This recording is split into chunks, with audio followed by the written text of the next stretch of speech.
Welcome to Module 10, Truth and Privacy. This module focuses on one of the most difficult realities in crisis communication. Sometimes you must speak quickly, but you cannot say everything. Sometimes the truth is still emerging. Sometimes privacy laws, ethics, or active investigations limit what can be shared. So the challenge is not simply to communicate more.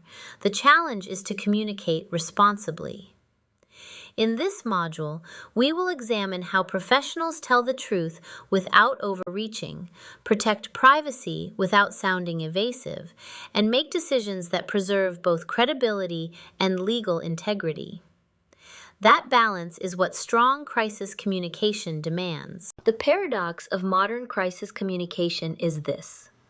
Audiences expect immediate answers, but responsible organizations often do not have immediate certainty.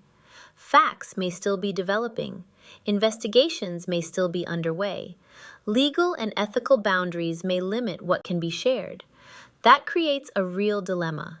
If you speak too early, you risk being wrong. If you wait too long, you create a vacuum that others will fill. This is why crisis communication is not just about speed.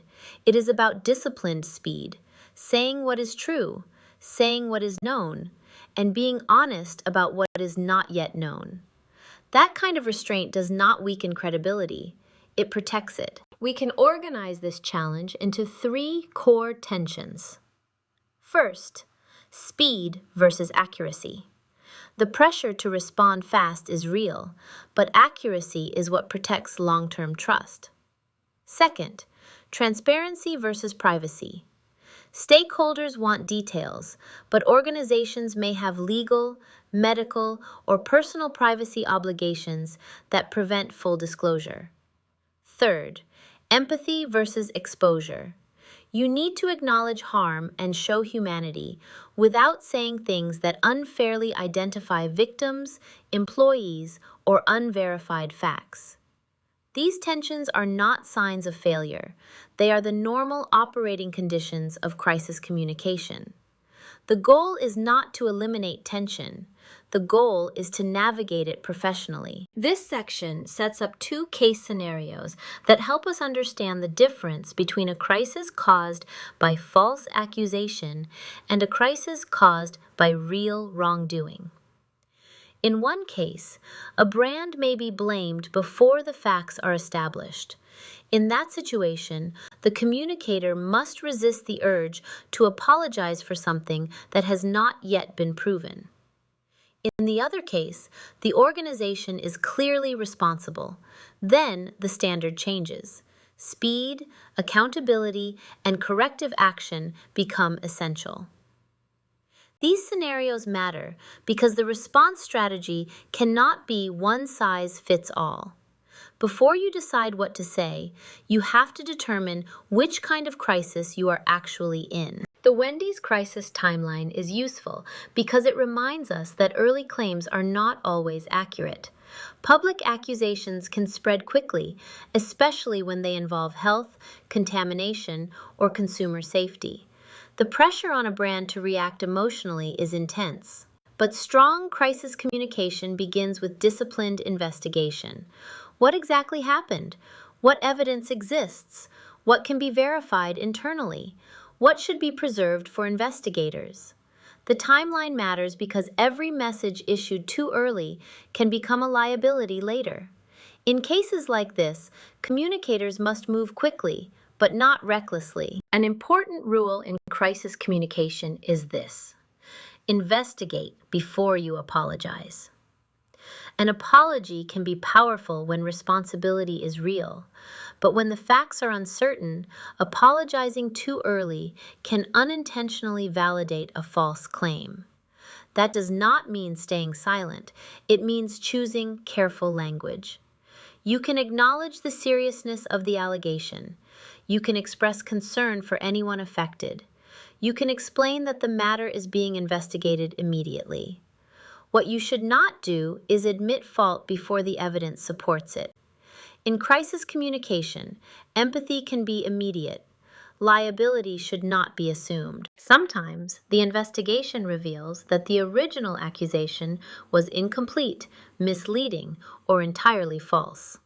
When that happens, the organization has to shift from defensive containment to evidence-based correction. This is where documentation matters. Surveillance records, supply chain data, employee logs, and inspection reports can all become part of the communication strategy. The lesson is simple. Facts are strongest when they are verified and presented calmly. When truth emerges, the goal is not revenge. The goal is restoration, restoring accuracy, confidence, and public understanding without sounding petty or combative. False claims can damage a brand even when the organization is ultimately cleared. They can reduce traffic, trigger negative headlines, accelerate online outrage, and create lasting suspicion in the minds of consumers. That is why crisis communication is not only about being innocent, it is also about protecting reputation while facts are being established. Brands must think about recovery as well as rebuttal. How do you reassure customers? How do you rebuild confidence? How do you re-enter the conversation without appearing defensive? Those are reputation questions, and they remain important even after the facts are on your side. Now we turn to the Domino's viral video case. Unlike a false accusation case, this was a situation where the organization did face real reputational harm tied to actual employee behavior. The content was disgusting, highly shareable, and emotionally explosive. That combination made the crisis spread extremely fast. What made this case especially important is that the damage was not created by a formal press release or official statement. It was created by user-generated content. GK means modern crisis communicators must monitor not only what the company says, but also what others post in ways that affect the brand. GDK digital environments, one video can become a national story within hours. The opposite rule applies when responsibility is clear. Act fast. Once responsibility is established, delay becomes damaging. At that point, the organization should acknowledge the problem, explain the immediate corrective actions, and show that leadership is engaged. This is where accountability matters. Audiences want to know, do you understand the seriousness of this? Have you stopped the harm? Are you protecting people now? What changes will prevent recurrence? When the organization is at fault, speed is not just about optics. It is part of the remedy. Fast, transparent, corrective communication can prevent a bad incident from becoming a lasting trust collapse. Why does gross-out content go nuclear online? The answer is psychological as much as technological. Disgust is one of the most contagious emotions in media environments. People share shocking content because it triggers reaction, identity signaling, and social warning behavior.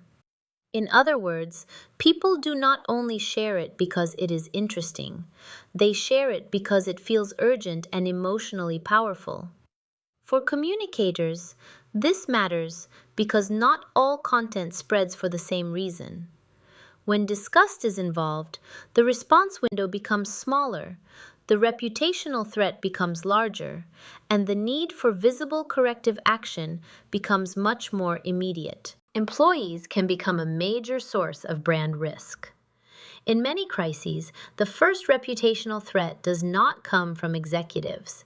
It comes from frontline behavior, internal leaks, social posts, or individual actions that become publicly associated with the organization. That means employee conduct is not just an HR issue. It is a communication issue, a culture issue, and often a governance issue. Organizations should train employees on digital conduct, escalation procedures, privacy expectations, and brand responsibility. When employees are unprepared, one careless action can force the entire company into crisis mode. Preparation is cheaper than repair. Copycat behavior and escalation risk matter more than many communicators Privacy realize. Becomes especially important once one dramatic incident gains attention, and HIPAA other people may imitate it, amplify Communicators may or feel attach themselves to share details that reassure the public, but privacy laws sharply limit what can be disclosed about patients. This is why medical treatment cannot or personal only about the first post. This creates another central crisis they must tension. Think in sequences. The public wants transparency. Could this inspire imitation? But ethical and legal obligations require restraint. Could it trigger additional reporting? The right approach is to communicate the process, or the protective actions, and the institutional response does more without exposing private individuals. It reduces the likelihood you can explain what the organization is doing. That is without revealing what the public is not entitled to know. Matters so much. That distinction is essential. One of the most practical skills in crisis communication is knowing what you can say versus what you cannot say. You can often say that an incident occurred, that the organization is responding, that relevant authorities have been notified, and that updates will follow as facts are confirmed. What you often cannot say are protected personal details, unverified accusations, internal assumptions, or anything that compromises an active investigation. Good communicators do not confuse restraint with weakness. They know how to speak with clarity inside boundaries, and that is exactly what makes the message credible. Strategic silence and avoidance are not the same thing. Strategic silence means you are deliberately waiting for verified information, protecting privacy, or coordinating with investigators before making a fuller statement. It is temporary, purposeful, and usually paired with acknowledgement. Avoidance is different. Avoidance looks like disappearing, refusing to engage, or hiding behind vague language with no commitment to update. Audiences can feel the difference. So the question is not whether you are speaking constantly. The question is whether your silence is disciplined and explainable, or whether it looks like fear. That distinction shapes trust. Wendy's and Domino's teach opposite but complementary lessons. In the Wendy's situation, the communicator had to avoid premature apology because the facts were still uncertain. Investigation had to come first. In the Domino's case, responsibility became clear very quickly, so delay would only deepen public anger. There, fast acknowledgement and visible corrective action were essential. So the lesson is, not simply apologize quickly or wait carefully. The real lesson is this: match your communication strategy to the truth conditions of the crisis. When facts are unclear, investigate. When responsibility is clear, act. That is professional judgment. We can close with a truth and privacy crisis decision framework. Start by asking, what is confirmed? Next, what is still unknown? Then ask, are there privacy, legal, or investigative limits on disclosure? From there, decide what can be acknowledged now, what must be held back for legitimate reasons, and when the next update will be provided. This framework keeps communicators from making two common mistakes: saying too much too early or saying too little for too long. Truth and privacy are not enemies. They are both responsibilities. The communicator's job is to honor both at the same time, with clarity, discipline, and credibility.